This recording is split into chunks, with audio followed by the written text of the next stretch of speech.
করে শিকারকে। গভীর সমুদ্রের অতলে এমন অনেক প্রাণী আছে যাদের আচার আচরণ সম্পূর্ণ উদ্ভিদের মতো। আবার এমন অনেক গাছপালা রয়েছে যাদের বাইরে থেকে দেখে প্রাণী বলেই মনে হয়। তিনি থামলেন এবং হাতের একটা ভঙ্গি করে প্রসঙ্গের ইতি টানতে চাইলেন। কিন্তু এসবের গুরুত্ব কেবল আপনার আমার মতো লোকের কাছে, মিস্টার কার্টিস, যেহেতু আমরা গাছপালা নিয়ে চর্চা করি। কিন্তু সাধারণ পৃথিবী তাদের নিয়ে বিন্দু মাত্র চিন্তিত নয়, কারণ তারা জানে এসব উদ্ভিদের আকার হয় সূক্ষ্মতি সূক্ষ্ম। তারা অত্যন্ত নিম্ন স্তরের প্রাণী, অন্তত এই গ্রহের মাপকাঠি অনুযায়ী। তিনি আমার সামনে ঝুঁকে এলেন, সামনের টেবিলে ছড়ানো দুহাতে চাপ দিয়ে বললেন, ধরুন যদি এমন কোনো সমান্তরাল জগৎ থাকে যেখানে প্রাণীদের অনেক পেছনে ফেলে উদ্ভিদরা বিবর্তনের চূড়ান্তে গিয়ে পৌঁছেছে। যদি সেখানকার প্রাণীরা, মানুষকে ধরেই আমি বলছি, বুদ্ধির ক্রমবিকাশের প্রতিযোগিতায় উদ্ভিদের কাছে পরাস্ত হয়ে বহু পিছনে পড়ে গিয়ে থাকে, এরকম একটা জগৎ কল্পনা করতে পারেন মিস্টার কার্টিস? ঘরের গাছগুলো আমাকে চারপাশ থেকে ঘিরে দাঁড়িয়ে রয়েছে। তাদের বিশাল সবুজ পাতা যেন চাপা বিদ্বেষে তীর তীর করে কাঁপছে, শুনছে ব্লুমের কথা, অপেক্ষা করছে আমার উত্তরের। আপনি কি বলছেন মিস্টার ব্লুম? এ কি কখনো সম্ভব? আমার কণ্ঠস্বর ফিসফিস করে উঠল, গলা যেন শুকিয়ে আসছে। পকেট থেকে রুমাল বের করে কপালে বুলিয়ে নিলাম। চেয়ারে হেলান দিয়ে জোরালো গলায় হেসে উঠলেন তিনি। হাসতে লাগলেন। একটা অস্পষ্ট খসখস শব্দে ভরে গেল ঘরটা, যেন ঘামে ভেজা চারা গাছগুলো সে হাসিতে যোগ দিয়েছে।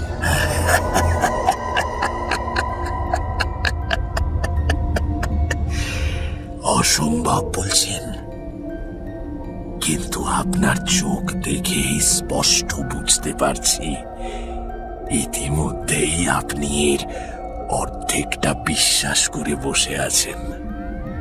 এমনকি আমার গল্পটা পর্যন্ত আপনাকে আমি কিন্তু এখনো বলিনি।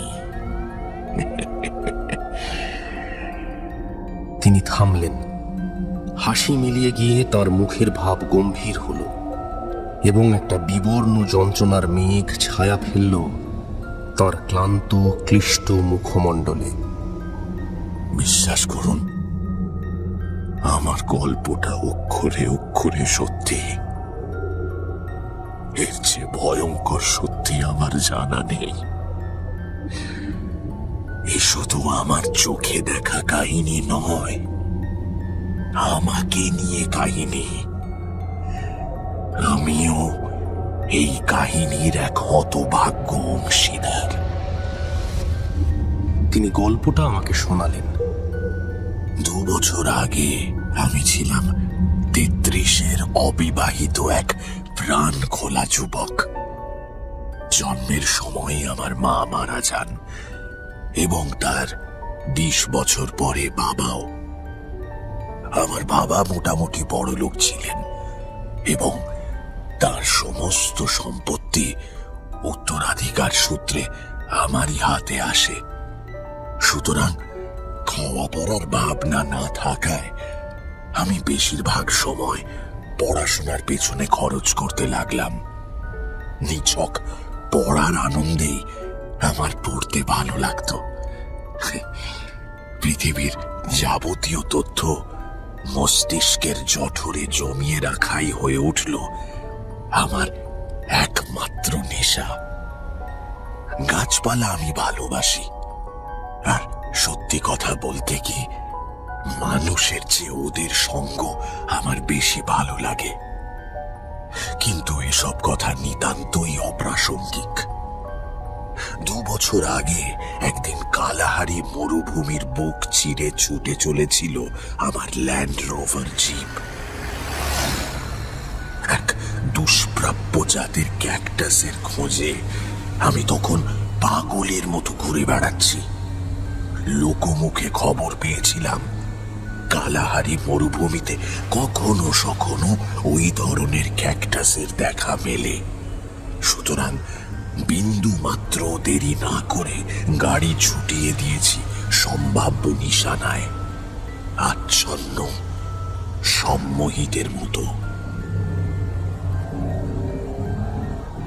মাথার উপরে নিষ্ঠুর জ্বলন্ত সূর্য, আমার ঘামে ভেজা হাত ল্যান্ড রোভারের গিয়ার স্টিয়ারিং নিয়ে ব্যস্ত। উঁচু নিচু পথে প্রচন্ড ঝাঁকুনি দিয়ে গাড়ি এগিয়ে চলেছে। নিচু গিয়ারে চলা ইঞ্জিনের শব্দ যেন চিতাবাঘের ক্ষুব্ধ গর্জন। 120 ডিগ্রি ফ্যারেনহাইট উষ্ণতায় বিস্তৃত মরুভূমি যেন স্বচ্ছ তরঙ্গের পর্দার নিচে দগ দগ করে চলছে। মাথার উপরে একটা এবং পায়ের নিচে এক রাশ সূর্য নিয়ে আমি এক রোখাভাবে ছুটে চলেছি।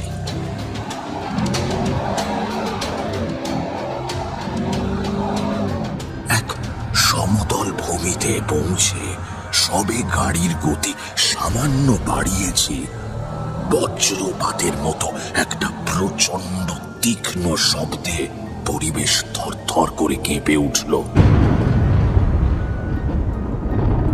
গোটা পৃথিবী যেন চোখের সামনে থেকে সরে গিয়ে ঝাপসা হয়ে গেল এবং ভীষণ সংঘাতে ঠিক বিপরীতভাবে আবার স্পষ্ট হয়ে ফিরে এলো।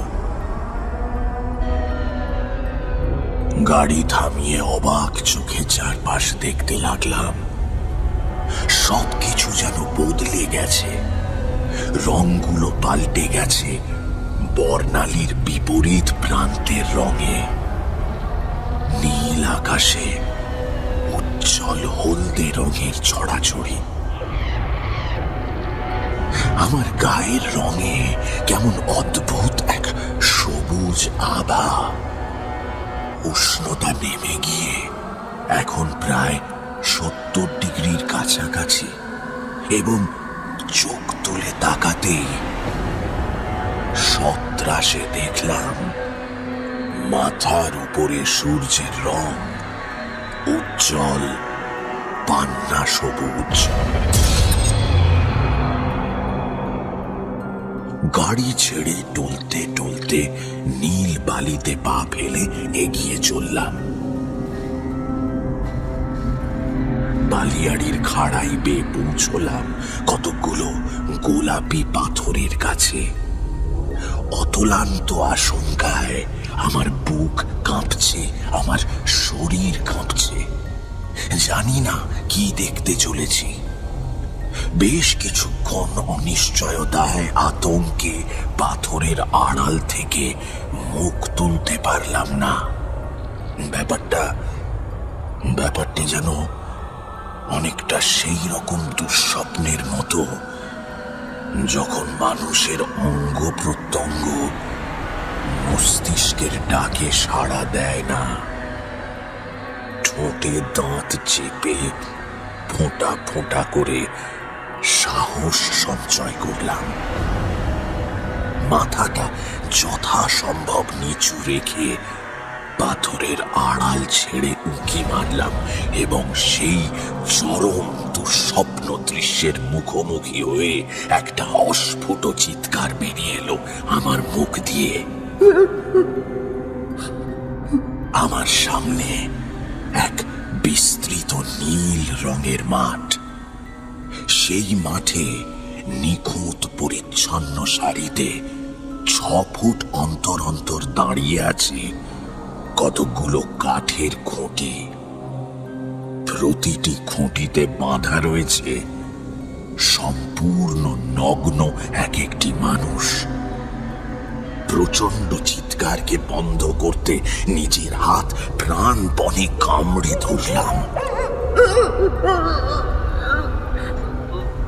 জিভে পেলাম নোনতা স্বাদ। ওরা চুপচাপ দাঁড়িয়েছিল, চোখে মুখে কোনো যন্ত্রণার ছাপ নেই। এবার শাড়ির দূর প্রান্তে কারো চলাফেরার প্রতি নজর পড়ল।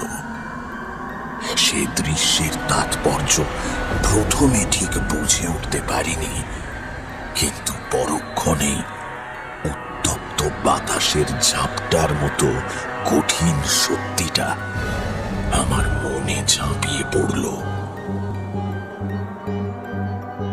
আমার হৃৎপিণ্ড যেন স্পঞ্জের টুকরো, সেটাকে কেউ যেন আরো টুকরো টুকরো করে ছিঁড়ে নিচ্ছে। আমি আবার দেখলাম সারি বাঁধা অসহায় মানুষগুলোর দিকে। আমার চোখ ঝাপসা হয়ে এলো, ছটফট করে উঠল নিঃশব্দ প্রতিবাদে। চোখ বন্ধ করলাম, কিন্তু তখনও সেই ভয়াবহ আতঙ্ক আমার মস্তিষ্কে আঁচড় কেটে চলেছে।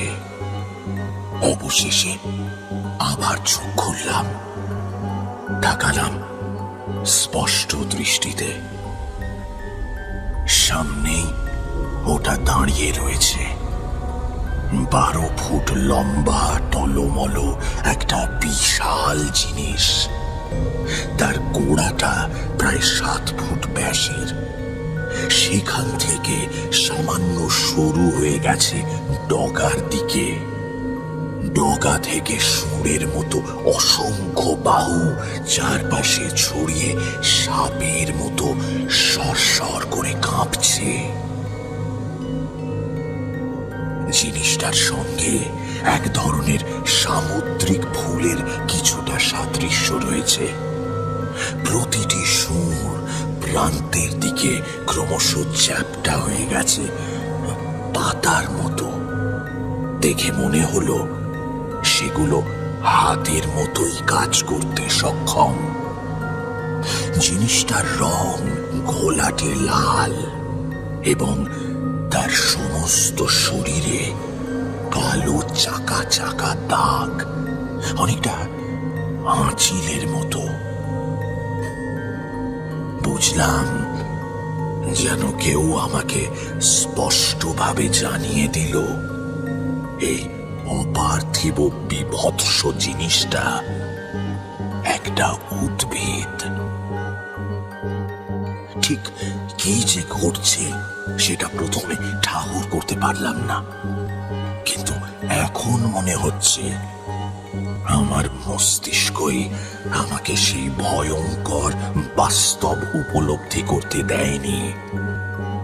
দ্বিতীয়বার তাকিয়েই বুঝলাম জিনিসটা আসলে কি করছে, এবং আমার মন আতঙ্কে চিৎকার করে উঠল।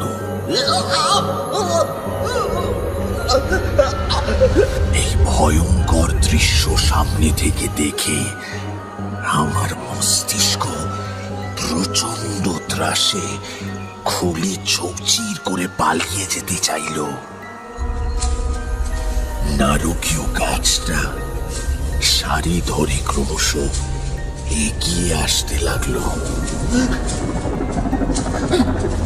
দেখলাম বাঁধন খুলে একজন পুরুষকে ওটা তুলে নিল। ক্ষুধার পাতাগুলো হতভাগা লোকটির হাত পা মাথা বিদ্যুৎ ঝলকের মতো বিচ্ছিন্ন করলো, যেন কোনো পাতাবাহার গাছকে কাঁচি দিয়ে ছাঁটা হচ্ছে। তারপর সেই অবশিষ্ট দেহটা তুলে ধরা হলো উঁচু করে। গাছটার ওপরের অংশ খুলে গিয়ে প্রকাশিত হলো এক বিশাল অন্ধকার মুখগহ্বর।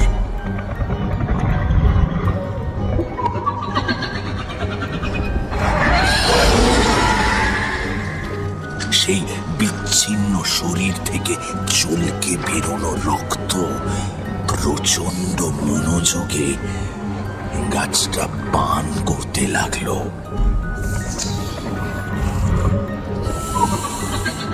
একই সঙ্গে আনন্দে খুশিতে গাছটার গোটা দেহ থরথর করে কাঁপতে লাগলো।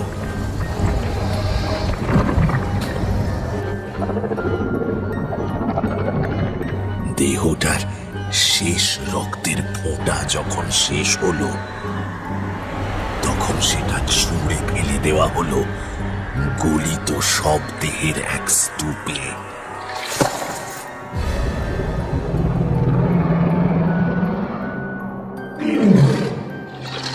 এবং সেই ভয়ঙ্কর প্রাণীটা এগিয়ে চলল পরের মানুষটার দিকে, বরফের হৃৎপিণ্ড নিয়ে। দ্বিতীয়বার একই দৃশ্যের সাক্ষী হলাম আমি। ভালোভাবে মাথা তুলতেই দেখলাম গোটা জায়গাটায় অসংখ্য মানুষ খুঁটিতে বাঁধা অবস্থায় দাঁড়িয়ে আছে।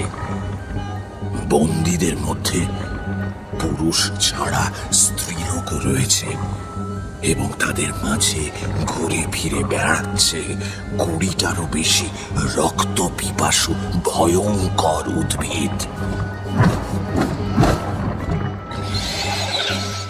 সেই মৃত্যু উপত্যকায় বন্দির সংখ্যা হয়তো 1000-এরও বেশি, কিন্তু তাদের একজনকেও বাঁধন ছেঁড়ার চেষ্টা করতে দেখলাম না। এমনকি সঙ্গীদের নৃশংস পরিণতি দেখেও তারা কেমন যেন নির্বিকার ভাবে দাঁড়িয়ে রয়েছে। সত্যি কথা বলতে কি, তারা যেন ভাগ্যের হাতে নিজেদের সমর্পণ করে মৃত্যুরই প্রতীক্ষা করছে। স্নায়ু ছেঁড়া কয়েক ঘন্টা প্রতীক্ষায় কেটে গেল।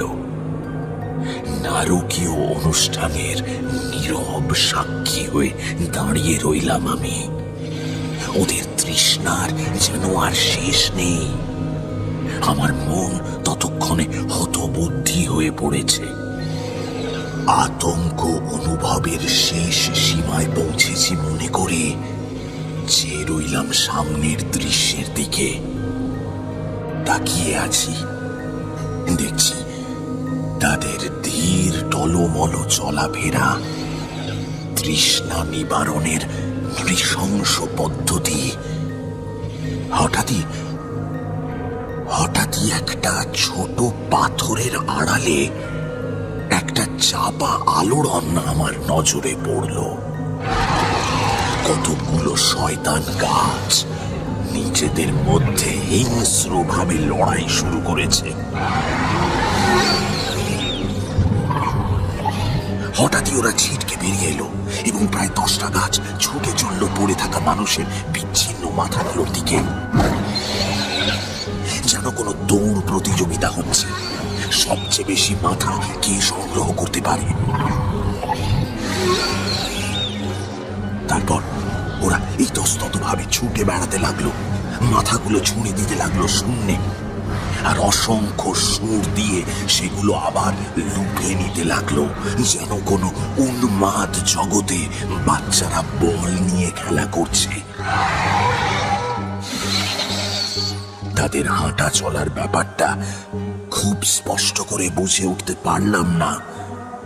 শুধু মনে হলো ওরা যেন মসৃণ ভাবে হাওয়ায় ভর দিয়ে এগিয়ে চলেছে। উপুড় হয়ে শুয়ে থাকা অবস্থায় হঠাৎ ষষ্ঠেন্দ্রিয়ের সংকেতে ঘাড়ের কাছে কেমন শিরশির করে উঠল। আসন্ন বিপদের আশঙ্কায় বিদ্যুৎ বেগে করে বসলাম, এক লাফে উঠে দাঁড়ালাম। ওই সময় উঠে না দাঁড়ালে আমার ঘাড় লক্ষ্য করে নেমে আসা চূড়ান্ত আঘাতটা আমি মাথা নামিয়ে এড়াতে পারতাম না, মিস্টার কার্টিস। আসন্ন আঘাতের জন্য প্রস্তুত থাকলেও আসন্ন দৃশ্যের জন্য মোটেই প্রস্তুত ছিলাম না।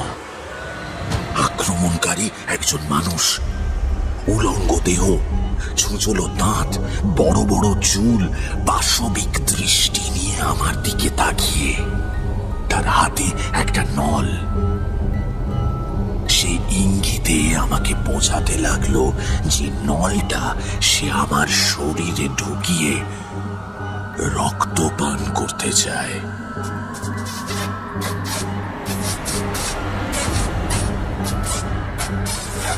বিচিত্র চিঁচি শব্দ করে সে ধীরে ধীরে আমার দিকে এগিয়ে আসতে লাগলো। হাতের হতচ্ছাড়া নলটা সামনের দিকে বাড়ানো, তার মুখের ভাবে কেমন এক অদ্ভুত বিহ্বল অভিব্যক্তি। তাকে রক্তপানে বাধা দেওয়ার কারণ সে যেন কিছুতেই বুঝে উঠতে পারছে না। রাগের বদলে সেই অবিশ্বাস বিস্ময়ের ছাপটুকুই তার মুখে ফুটে উঠেছে। নিষ্ফল ছোবলের ভঙ্গিতে সে এগিয়ে আসতে লাগলো, থামলো না। অবশেষে একটা পাথর তুলে নিয়ে লোকটাকে লক্ষ্য করে ছুঁড়ে মারলাম। পাথরের আঘাত এড়ানোর কোনো চেষ্টাই সে করল না। বিপদের মুহূর্তে এমন ভয়ঙ্কর নির্বিকার আচরণ আমি তার আগে কখনো দেখিনি। সে চুপচাপ দাঁড়িয়ে রইল এবং একটা বিশ্রী শব্দ করে পাথরটা সরাসরি আঘাত করল তার মুখে। গোড়া কাটা কলা গাছের মতো সশব্দে পড়ে গেল লোকটা। আমি দাঁড়িয়ে আছি মিস্টার কার্টিস, বিদ্রোহী পাকস্থলীকে একান্ত চেষ্টায় সংযত রাখার চেষ্টা করছি। পাকস্থলে এসে উপস্থিত হলো একজন পুরুষ ও একটি মেয়ে। দুজনের হাতে একটা করে নল। যুদ্ধের জন্য প্রস্তুত হলাম, কিন্তু ওরা আমার দিকে ফিরেও তাকালো না। সোজা এগিয়ে গেল তাদের সঙ্গীর পড়ে থাকা দেহের দিকে। তার পাঁজরে দুদিক থেকে দুটো নল বসিয়ে দিল দুজনে। তারপর উবু হয়ে বসে নলের অন্য প্রান্তে ঠোঁট লাগিয়ে চুষতে শুরু করলো। তাই দেখে আমার মাথা ঝিমঝিম করতে লাগলো।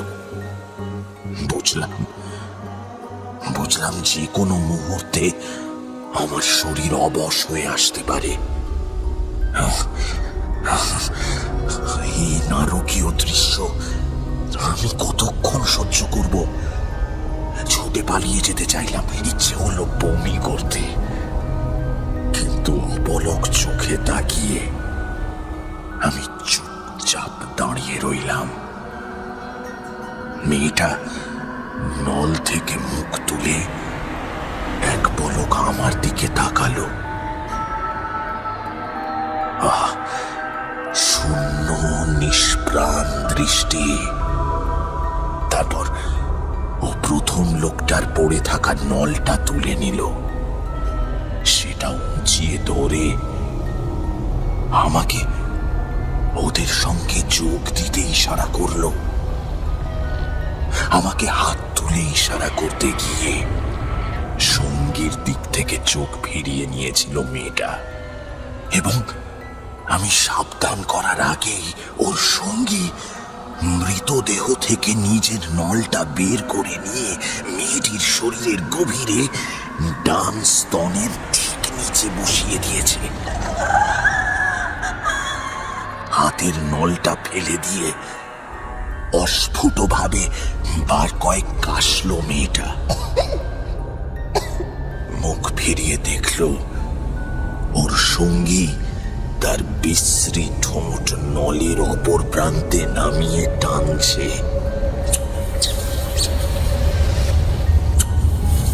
ততক্ষণে নল বেয়ে রক্ত বইতে শুরু করেছে।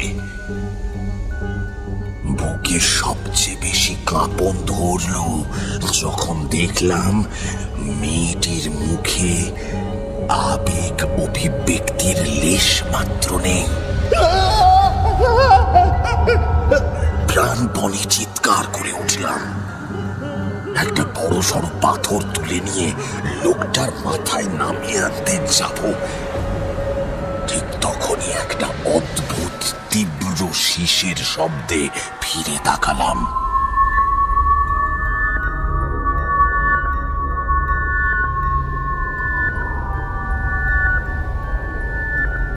বারোটারও বেশি দুঃস্বপ্নের উদ্ভিদ ততক্ষণে আমাকে ঘিরে ফেলেছে। পাথরটা সর্বশক্তি দিয়ে ওদের মাঝে ছুঁড়ে দিলাম।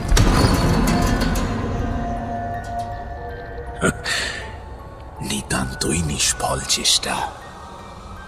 হিল হিলে সুর নিয়ে ওরা এগিয়ে আসতে লাগলো, আর একই সঙ্গে শোনা যাচ্ছে সেই তীব্র শীষের শব্দ।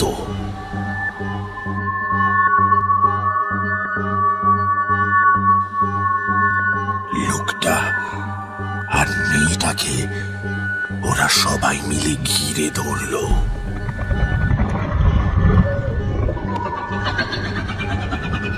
ন্যাকড়ার পুতুলের মতো তুলে নিল দুজনকে। তারপর আমাকে অসংখ্য সুরে আষ্টে পৃষ্ঠে জড়িয়ে ধরল। আমার হাত দুটো বজ্র বাঁধনিতে বন্দী হলো। আমি তখন অসহায়। প্রচন্ড ভয়ের সঙ্গে দেখলাম একটা গাছ লোকটির লম্বা চুল ধরে তাকে শূন্যে তুলল। তারপর অস্বাভাবিক ক্ষিপ্রতায় একটা ধারালো পাতা গভীরভাবে বসিয়ে দিল তার ঘাড়ের পাশে।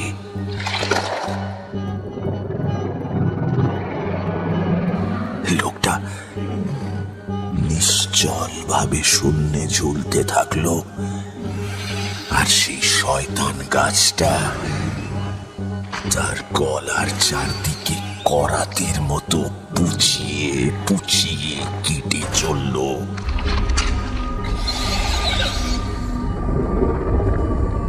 দেখলাম একটা সুর লোকটার পা দুটো জড়িয়ে ধরে টানতে লাগলো। আরো দেখলাম লোকটার মাথাটা শরীর থেকে বিচ্ছিন্ন হয়ে গেল এবং একই সঙ্গে তার গলার নলি, ফুসফুস, হৃৎপিণ্ড এবং যকৃৎ ঝুলন্ত রক্তাক্ত অবস্থায় বেরিয়ে এলো।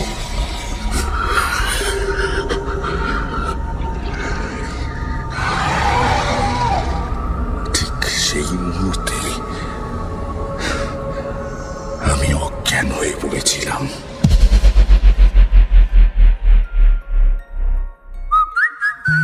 শুনছেন গপ্পমীরে ঠেকের আজকের গপ্প, গেলর্ড সাবাতিনির গপ্প অবলম্বনে ক্যাকটাস। অনুবাদ অনিশ দেব। এখনো যদি ঠেকে সাবস্ক্রাইব না করে থাকেন তাহলে কিন্তু ঠকবেন। Subscribe to my official channel and do not forget to click on the bell icon for notifications. তাহলে বাকিটা শোনা যাক।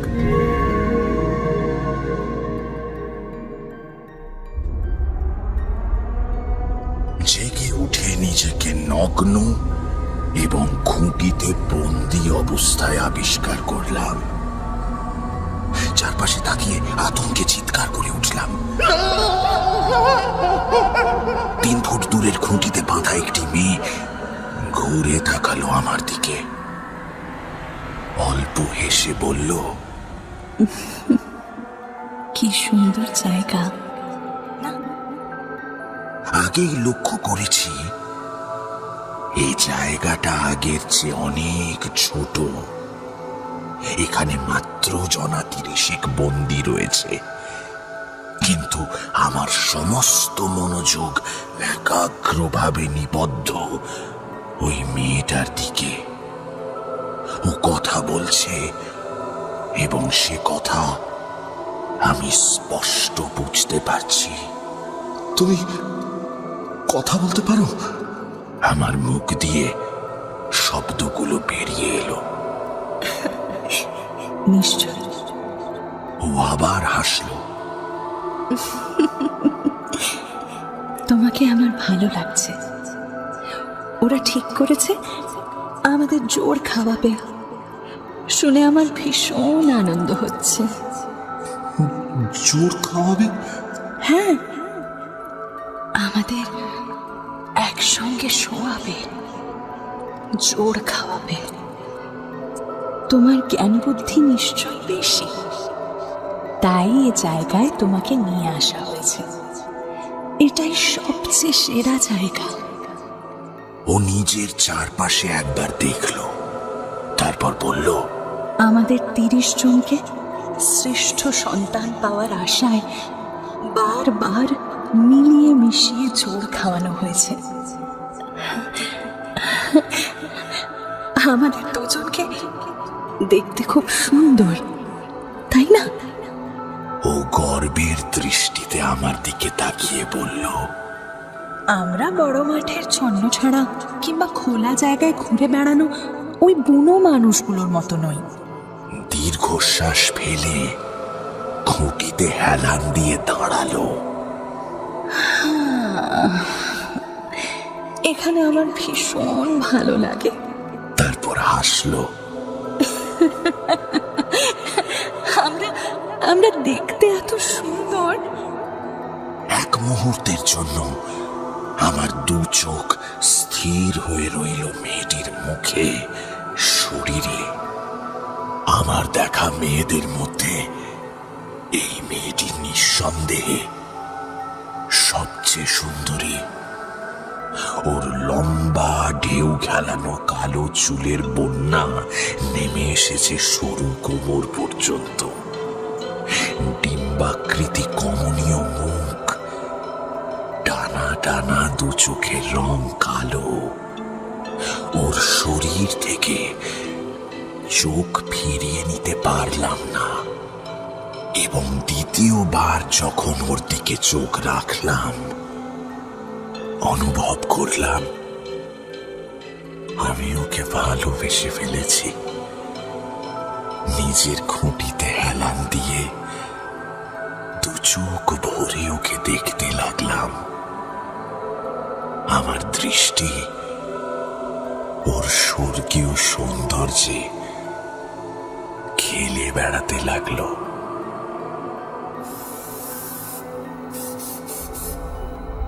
পেছন থেকে একটা হিস হিস শব্দ হঠাৎ কানে এলো।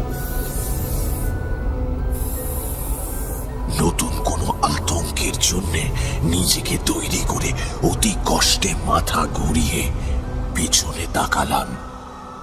দেখলাম সেই ভয়ঙ্কর গাছগুলোর একটা খুঁটির সারি ধরে ধীরে ধীরে এগিয়ে আসছে। এই দৃশ্য আমার কাছে পরিচিত, কিন্তু অপরিচিত হিস হিস শব্দের উৎসটা প্রথমে ঠিক ঠাহর করতে পারলাম না। অবশেষে অনুভব করলাম একটা সুন্দর উত্তেজক সেন্ট ওই গাছটা আমাদের গায়ে স্প্রে করছে। হিস হিস শব্দটা স্প্রে করারই শব্দ। ঠিক বুঝলাম না সেন্টটা কৃত্রিম ভাবে তৈরি না প্রাকৃতিক নিয়ম মাফিক উদ্ভিদটার শরীর থেকে বেরিয়ে আসছে। গাছটা খুঁটির সারি ধরে ক্রমশ এগিয়ে চলেছে, আর হিস হিস শব্দে তার মাথার গহ্বরটা একবার খুলছে আর বন্ধ হচ্ছে, এবং একই সঙ্গে সেই নেশা ধরানো সুগন্ধি আমাদের উপর ঝাঁপিয়ে পড়ছে। সে অনুভূতির কোনো তুলনা নেই মিস্টার কার্টিস। তাকালাম পাশের মেয়েটির দিকে। ও আমার, সম্পূর্ণ আমার। আমি সশব্দে হেসে উঠলাম।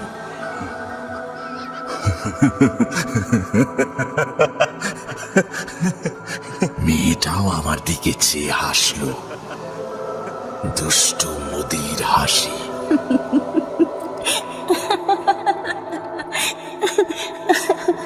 ওর ভিনাস শরীরটাকে খুঁটির গায়ে ওপরে নিচে ঘষতে লাগলো।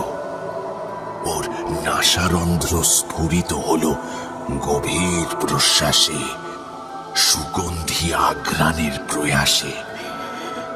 লক্ষ্য করলাম ঘন শ্বাস প্রশ্বাসে ওর বুক দুটো সুষম ছন্দে উঠছে নামছে, উঠছে নামছে।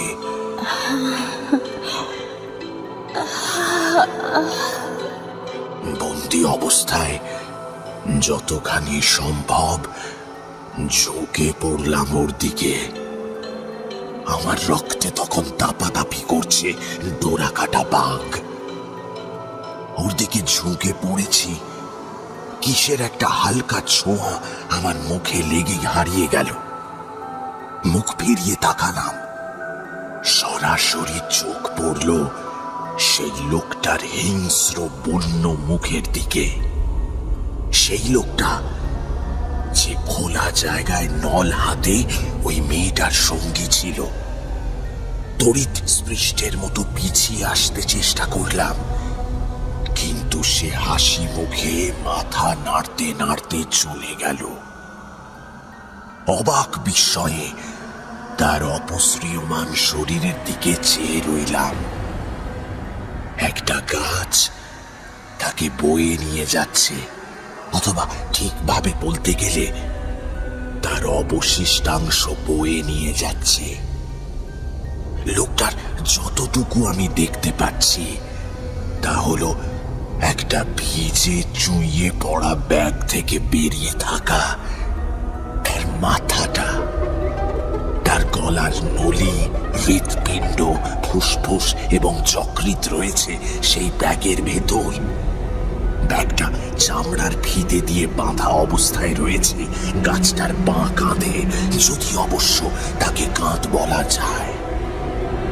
সেই অবস্থায় লোকটা একটানা ভাবে আমার দিকে চেয়ে হাসতে লাগলো, মাথা নাড়তে লাগলো।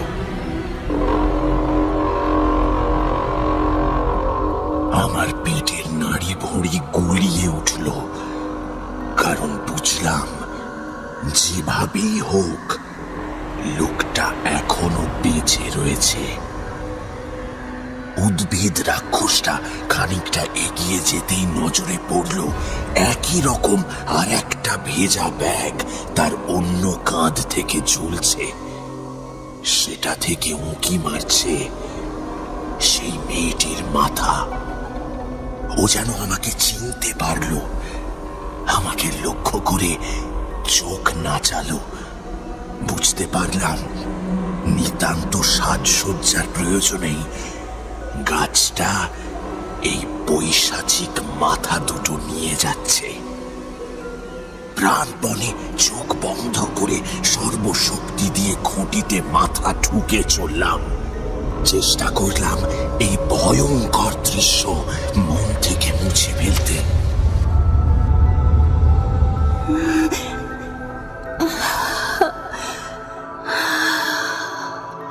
শুনতে পেলাম ভিনাসের দীর্ঘশ্বাস একেবারে আমার সামনে। কি চমৎকার! এত সুন্দর, এত ভালো কোনোদিনও লাগেনি। চোখ খুললাম, তাকালাম ওর দিকে। খুঁটির গায়ে শরীরের ভার রেখে আধ বোঝা চোখে ও আমার দিকে চেয়ে হাসলো।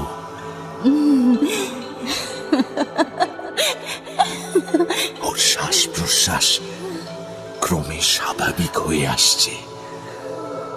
ওর ভুরুতে ঘামের ছোট ছোট ফোঁটা ভোরের শিশিরের মতো চকচক করছে। ও হাঁপাতে হাঁপাতে বলল, এত ভালো কোনোদিনও লাগেনি। এ নিশ্চয়ই তোমার জন্য হয়েছে। ও আমাকে লক্ষ্য করে হাসল, উষ্ণ হাসি। ও প্রশ্ন করল, তুমি টের পাওনি? উত্তর দিলাম, হ্যাঁ পেয়েছি, যদিও ঠিক বুঝলাম না ও কি বলতে চাইছে। আমাদের মিলনের আর বেশি দেরি নেই। আমি জানি আমার খুব ভালো লাগবে। এইভাবে আমাদের কতক্ষণ দাঁড়িয়ে থাকতে হবে? প্রথমে বোধহয় আমার কথা শুনতে পেল না। দেখলাম ও চোখ বন্ধ করেছে। ওর মুখের অভিব্যক্তি এবং শরীরের প্রত্যঙ্গের নড়াচড়া স্পষ্ট বুঝিয়ে দিল ও কি ভাবছে। বুঝলাম আমি ওর প্রেমে পড়েছি এবং সম্ভব হলে ওকে এই দুঃস্বপ্ন থেকে আমি রক্ষা করতে চাই।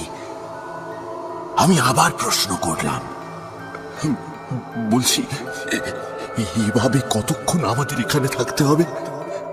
ও চোখ খুলে তাকালো। কতক্ষণ? তার মানে? তার মানে কতক্ষণ, কখন এসে ওরা আমাদের বাঁধন খুলবে? বাঁধন খুলবে? ওরা কখনো আমাদের বাঁধন খোলে না। এরকম খারাপ কথা বললে তোমাকে আমি আর ভালোবাসবো না। এই খুঁটি ছাড়া আমি তো আর খোলা জায়গায় ঘুরে বেড়ানো বুনো মানুষ নই। কিছু মনে করো না, আমি জানতাম না। তুমি ভারী অদ্ভুত, সবার চেয়ে আলাদা। ও স্থির চোখে চেয়ে রইল আমার চোখের দিকে। অবশেষে বলল, খুব শিগগিরই ওরা তোমার বাঁধন খুলে দেবে। আমি অবাক হয়ে জানতে চাইলাম, খুলে দেবে কেন? আমার সঙ্গে এক খুঁটিতে তোমাকে বেঁধে দেওয়ার জন্য। পোকা কোথাকার। ও হাসল, মুখে রক্তের ঝলক অনুভব করে বলে উঠলাম, ও। এরপর কিছুক্ষণ কেটে গেল। তারপর আমি ঠিক করলাম একটু নতুন পথে এগিয়ে দেখি। তুমি কি চাও তোমার খুঁটির সঙ্গে আমাকে সারাক্ষণ বেঁধে রাখা হোক? তা সম্ভব নয়, কিন্তু হলে ভালোই লাগতো। আলোচনা চালিয়ে যাওয়ার আর সময় পেলাম না মিস্টার কার্টিস। সারি থেকে কেউ একজন চেঁচিয়ে উঠল, খাবার এসেছে, খাবার। গাঢ় ফেরালাম কণ্ঠস্বরের উৎস সন্ধানে। আমরা 30 জন তাকিয়ে রইলাম একই দিকে। দুটো গাছ সারি ধরে হেঁটে আসছে। তাদের হাতে একটা বড় ব্যাগ। ব্যাগ থেকে একটা নল বেরিয়ে এসেছে বাইরে। পালা করে নলটা তুলে দেওয়া হলো ওই উপসী বন্দীদের মুখে। তারা উন্মাদ উত্তেজনায় নলটা চুষতে লাগলো। একজনের পালা শেষ হতেই নলটা ছিনিয়ে নিয়ে পরের জনকে দেওয়া হচ্ছে।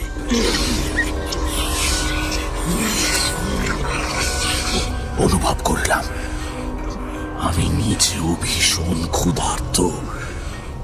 অবাক হয়ে আবিষ্কার করলাম অন্যান্যদের মতো আমিও খিদের জ্বালায় বাঁধন ছেঁড়ার জন্য ধস্তাধস্তি করছি।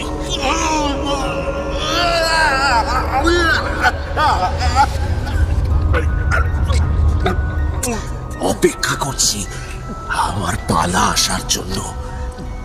গাছ দুটো আরো কাছে আসতেই ঘেন্নায় কুঁকড়ে গেলাম। কারণ যেটাকে আমি দূর থেকে ব্যাগ মনে করেছি সেটা আসলে একটা মানুষের দেহ, শক্ত বাঁধনে বলের আকারে বাঁধা।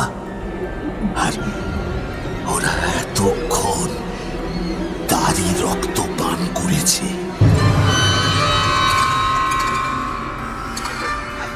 এপাশ ওপাশ মাথা ঝাঁকিয়ে ওদের বাধা দিতে চেষ্টা করলাম। পাগলের মতো চিৎকার করে উঠলাম, কিন্তু আমার চেয়ে ওদের শক্তি অনেক বেশি। ওরা নলটাকে জোর করে গুঁজে দিল আমার মুখে।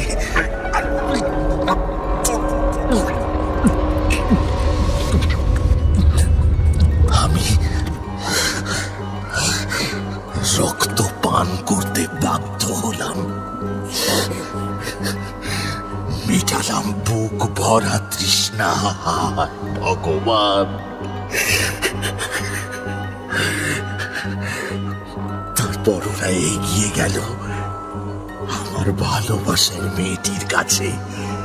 কিন্তু তখন আমি আবার তৃষ্ণায় পাগল হয়ে ধস্তাধস্তি শুরু করেছি। দেখলাম ও নলে মুখ লাগিয়ে ভীষণ তৃপ্তিতে চুষে চলেছে।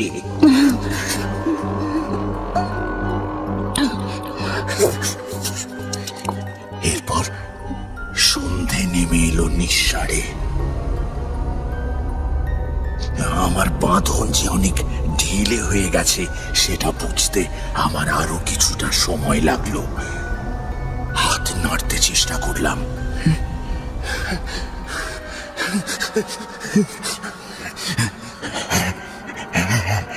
সত্যি বাঁধন অনেকটা ঢিলে ঠেকছে। পাগলের মতো বাঁধন খুলতে শুরু করলাম। তখন বুঝলাম আসলে কি ঘটেছে। খাওয়ার সময় বাধা দিতে গিয়ে ধস্তাধস্তি হয়েছে, আর তাতে একটা গাছের ধারালো পাতা আমার বাঁধনের কয়েক জায়গায় কেটে বসেছিল। শোনা, শুনছো? ফিস ফিস করে ওকে ডাকলাম। শুনছো, আমার বাঁধন খুলে গেছে। ও তাকালো আমার দিকে। ওর চোখ গোল গোল হয়ে উঠল। কি করছো তুমি? খবরদার ওরকম কাজ করো না। আমি আমি কিন্তু বলে দেব, চেঁচিয়ে বলে দেব। ও চিৎকার করতে গেল, কিন্তু ততক্ষণে আমার বাঁধন খোলা হয়ে গেছে। এক লাফে ওর সামনে হাজির হয়ে ওর মুখের উপর হাত চেপে ধরলাম। চলো। সাড়া পাওয়ার জন্য ও জুঝতে লাগলো। তখন আমি হাত সরিয়ে ঠোঁট চেপে ধরলাম ওর ঠোঁটে।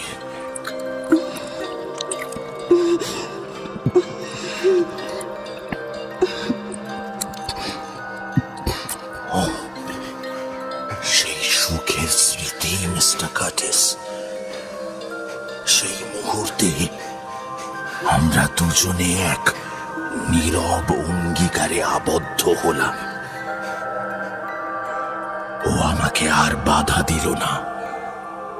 ওর বাঁধন খুলে আমরা দুজনে পালাতে শুরু করলাম।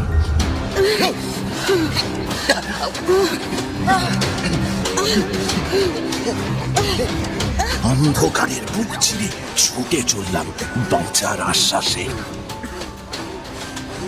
অবশেষে পাথর বালিয়াড়ির খাড়ায় পেরিয়ে এলাম।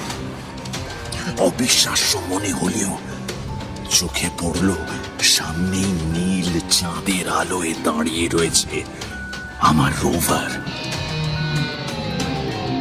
শক্ত হাতে ওর হাত ধরে লাফিয়ে হোঁচট খেয়ে খাড়াই বেয়ে নামতে শুরু করলাম।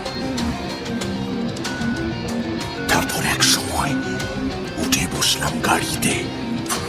উন্মাদের মতো ইঞ্জিন চালু করার চেষ্টা করছি।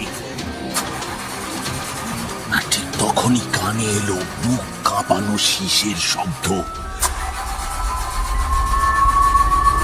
মনে হলো গাড়ির ব্যাটারি বুঝি অকেজো হয়ে গেছে। শীষের শব্দটা ক্রমশ কাছে এগিয়ে আসছে, আমাদের কাছে, আরো কাছে। শেষ পর্যন্ত ইঞ্জিন গর্জন করে উঠল। গিয়ার দিয়ে ক্লাচ ছাড়লাম। এক প্রচন্ড ঝটকা দিয়ে চাকার আর্তনাদ তুলে গাড়িটা ছুটতে শুরু করলো। হঠাৎ শুনতে পেলাম বজ্রপাতের তীব্র ভয়ঙ্কর শব্দ। সবকিছু যেন ঝাপসা হয়ে গেল। তারপর ভীষণ সংঘাতের পর ঠিক বিপরীত ভাবে স্পষ্ট হয়ে আবার ফিরে এলো চোখের সামনে। চোখ পড়ল চাঁদের হলদে আলোর দিকে। শেষ পর্যন্ত আমরা ফিরে এসেছি, আর আমাদের ভয় নেই। না না না, আর ভয় নেই।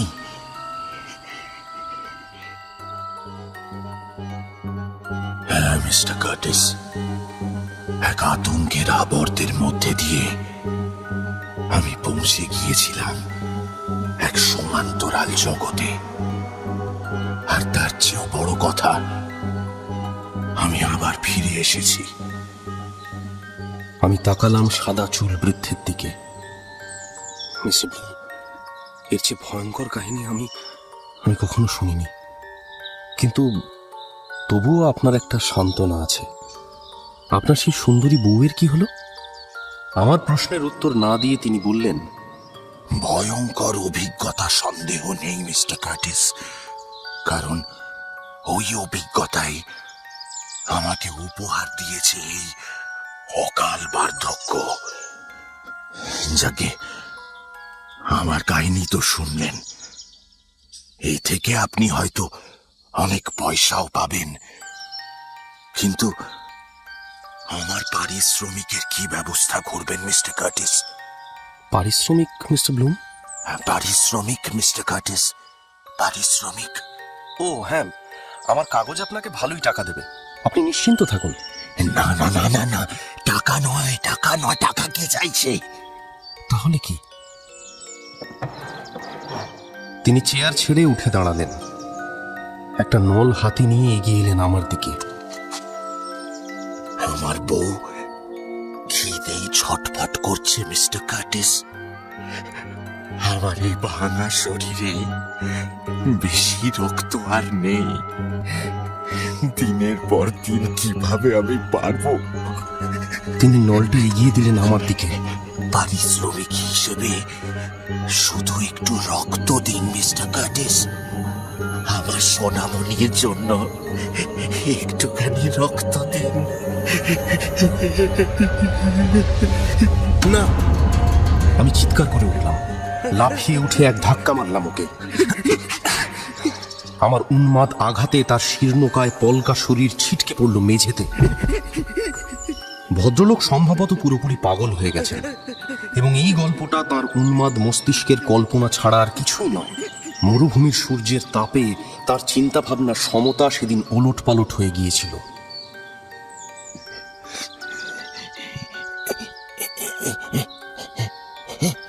তিনি উঠে বসলেন, শুকনো জীর্ণ শরীরটা নিয়ে হামাগুড়ি দিয়ে এগিয়ে চললেন চোখ ধাঁধানো ফুলের পসরা সাজিয়ে বসে থাকা ক্যাকটাসটার দিকে। রুদ্ধ কান্নায় বৃদ্ধের দেহ কেঁপে কেঁপে উঠছে। ও আমাকে দেবে না বলছে সোনা, একটা ফোঁটাও দেবে না। কেন? আমার এই গাছটা কি এক বিন্দু রক্ত পাওয়ারও যোগ্য নয়? গাছটাকে জড়িয়ে ধরে তিনি উঠে দাঁড়ালেন, ওটার গায়ে মাথা রেখে চোখ বুঝলেন। সত্রাসে লক্ষ্য করলাম গাছটার ডাল দুটো নড়ে উঠল, ধীরে ধীরে জড়িয়ে ধরল তাকে। কি করছি বুঝে ওঠার আগেই আমি এক ভয়ঙ্কর চিৎকার করে উঠেছি। এবং নিচে থেকে বিকট দর্শন ছুরিটা তুলে নিয়ে নৃশংসভাবে সুন্দর ক্যাকটাসটাকে আঘাত করতে শুরু করেছে। এক প্রচন্ড যন্ত্রণার চিৎকার শোনা গেল।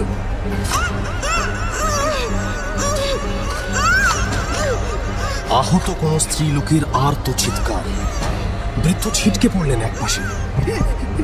আতঙ্কে বিস্ময়ে দেখলাম সেই অদ্ভুত গাছটা মৃত্যু যন্ত্রণায় ছটফট করছে।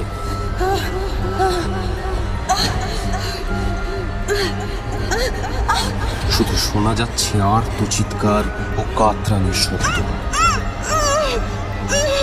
আরো দেখলাম গাছটার অসংখ্য কাটা জায়গা দিয়ে বেরিয়ে আসছে রক্ত, লাল রক্ত। অবাস্তব ঝাপসা দুঃস্বপ্নের মতো ঘটনাটা এখনো আমার মনে পড়ছে।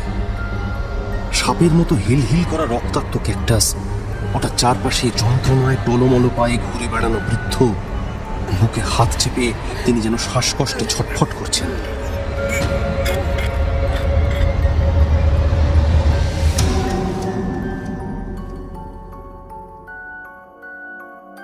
এরপর ঠিক কি ঘটেছে তা আমার কাছে অস্পষ্ট, ঝাপসা। যেন কোনো বিকৃত পরুকলায় প্রতিশ্রিত হয়ে সে দৃশ্য আমার চোখে ছায়া ফেলেছে। যেন এক দুরন্ত কুয়াশা কোনো রহস্যের পর্দায় তাকে ঘিরে রেখেছে। মনে পড়ছে ছুরিটা আমার হাত থেকে খসে পড়েছিল। বৃদ্ধের মৃতদেহটা শুয়েছিল চিত হয়ে, তার একটা হাত বুকের ওপর খামচে ধরা, অন্য হাতটা নিষ্ফল চেষ্টায় মৃত্যুমুখী গাছটার দিকে বাড়ানো। আমি সভয়ে পিছিয়ে এসেছি। আমার মাথাটা ঝিমঝিম করে কেমন টুলে উঠেছিল।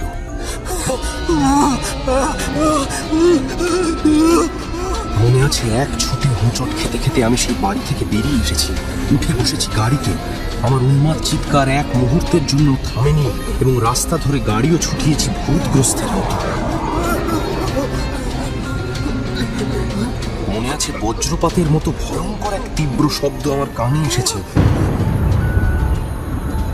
দেখেছি গোটা পৃথিবীটা চোখের সামনে থেকে সরে গিয়ে ঝাপসা হয়ে গেল এবং ভীষণ সংঘাতে ঠিক বিপরীতভাবে আবার স্পষ্ট হয়ে ফিরে এলো।